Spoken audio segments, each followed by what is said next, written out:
Hello, welcome to my channel Bibbity Bobbity Books. My name is Ellie and this is going to be a really cozy video where I recommend to you 5 books that I think are perfect for this time of year, where we're kind of slowly creeping towards autumn but we're not quite in the Halloween season yet. So I think these books are all perfect for that kind of transition period where the weather's starting to get a bit cooler and you're looking for something that's going to be really cozy and comforting to read sort of snuggled up under a blanket with a hot drink. So I am just going to hop straight in and start showing you the books. So the first book that jumped straight to my mind as soon as I knew that I was going to be doing a cozy autumn book recommendations video has got to be Nevermore, The Trials of Morrigan Crow by Jessica Townsend.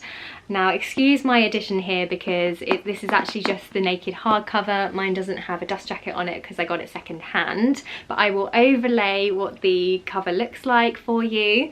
But this is honestly such a wonderful, whimsical middle grade story. So in this book we follow a young girl called Morrigan Crow, and she is born on a really unlucky day called Eventide, and because of this all of the people in her village think that she's cursed and they literally blame her for everything that goes wrong, be it someone has a heart attack or if there's a hailstorm. They all blame it on Morrigan Crow because they think that she's cursed. And all of these cursed children that are born on this unlucky day are actually fated to die on their 11th birthday. So Morrigan's family never let themselves get particularly close to her. They keep her very much at an arm's length because they think that she's going to die early, so they don't want to become too attached. So poor Morrigan grows up in a pretty isolated and unloving environment.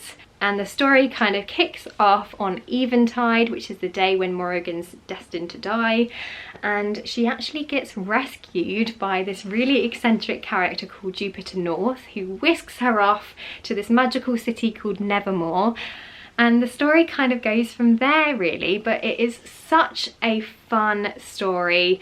It's full of magic. We've got trials in here and we've got magical creatures. There's a giant talking cat in here who's wonderful, and I just think this is perfect for any age group. So even though this is targeted towards a middle grade audience, I honestly think that people of all ages will get something out of this book, and I think that even if you're not normally a middle grade reader, I still think that you would enjoy this book, and I would recommend you picking it up because it is truly a wonderful story. It's so atmospheric and fun, and I really love it.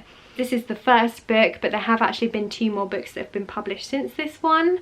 So we also have Wondersmith, The Calling of Morrigan Crow, and the most recent one, which is Hollowpox, The Hunt for Morrigan Crow, and honestly they are all wonderful and I feel like they would all be perfect for this time of year.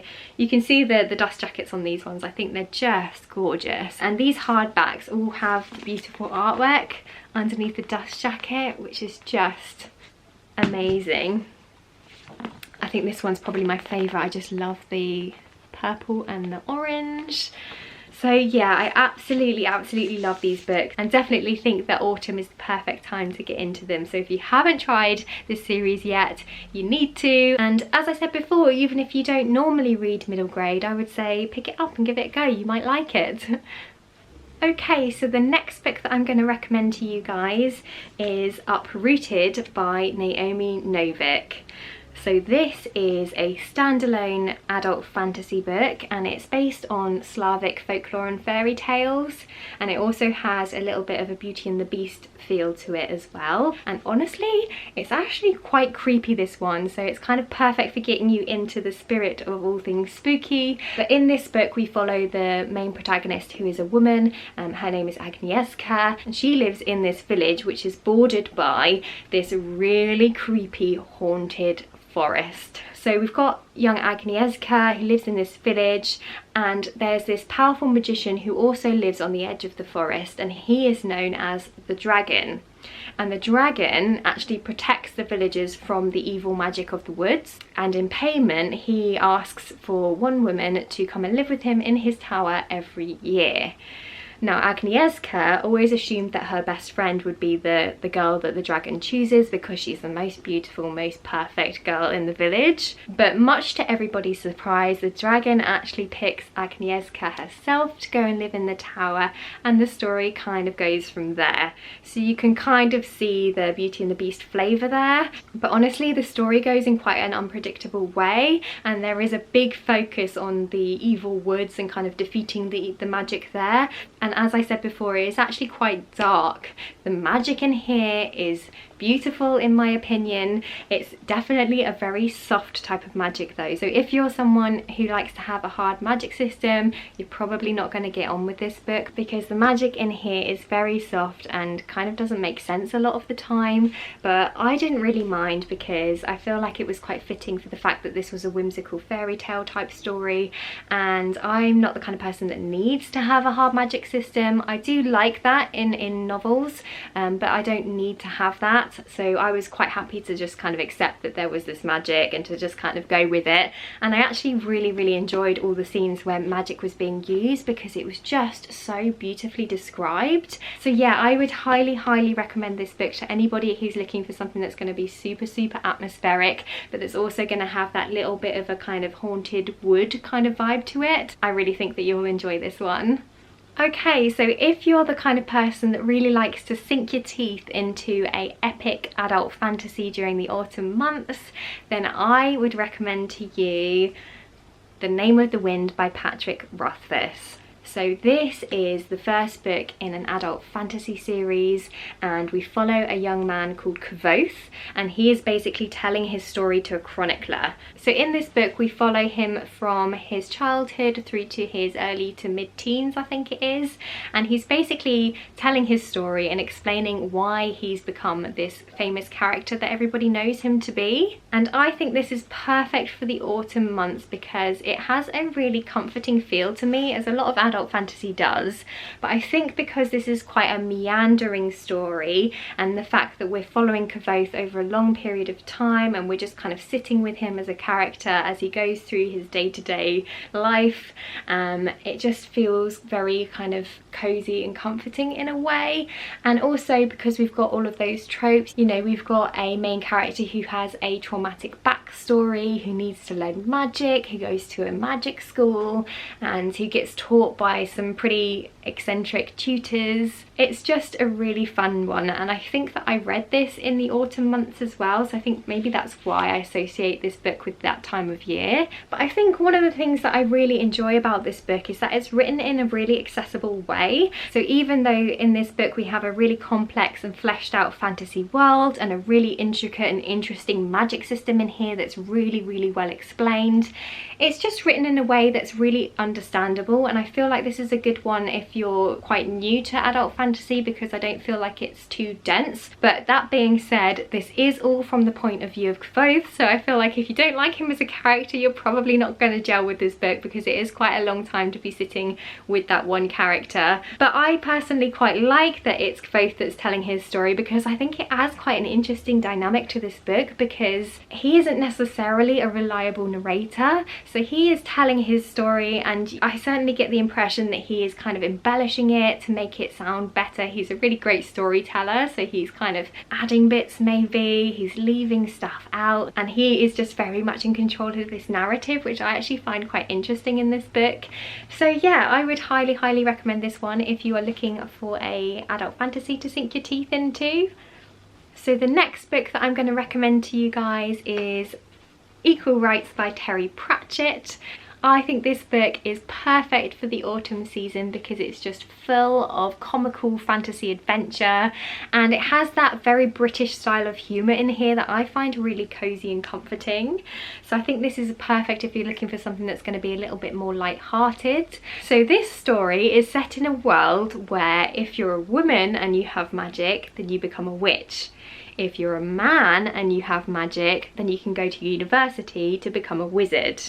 Now one day, this wizard, who is reaching the end of his life, travels to this remote village to pass on his staff to the 8th son of an 8th son so that he can become a wizard. The only problem is, no one thought to check that the baby in question was actually a boy. So we have this young female protagonist in here who has to confront the injustices of this world and confront the fact that people are telling her that she can't be what she wants to be, and it is just wonderful. The main character in here is really funny. She's feisty and strong-willed, and we also meet Granny Weatherwax in here, who is a wonderful character, so it's really great to see her in this novel. And I just think this is perfect for autumn because we learn about witches and wizards and sorcerers and how they all fit into the world, so it has all of those magical vibes without being too Halloweeny. I also think that this is a really great book if you're looking to get into the Discworld but you're not sure where to start, because although this is actually the third book that was published in the Discworld series, it's actually the first book in the Witches subset, so you certainly don't have to read the first two books before you jump into this one. This one actually introduces a whole cast of new characters that aren't in the first two books, so you can definitely go straight into this one. And also I think this may actually be my favourite Discworld novel. I haven't read them all by any means, there are a lot of Discworld novels, but I have read quite a few and I do think this is definitely one of my favourites, so I would highly recommend this one, and I think it's perfect to pick up this time of year. And the last book that I have to recommend to you guys is actually a really popular book, so I'm sure you've heard of it before, but I had to include it in here because I'm always wanting to reread it at this time of year, and that is The Night Circus by Erin Morgenstern. So this is another beautiful standalone adult fantasy novel, and it's all about the Night Circus.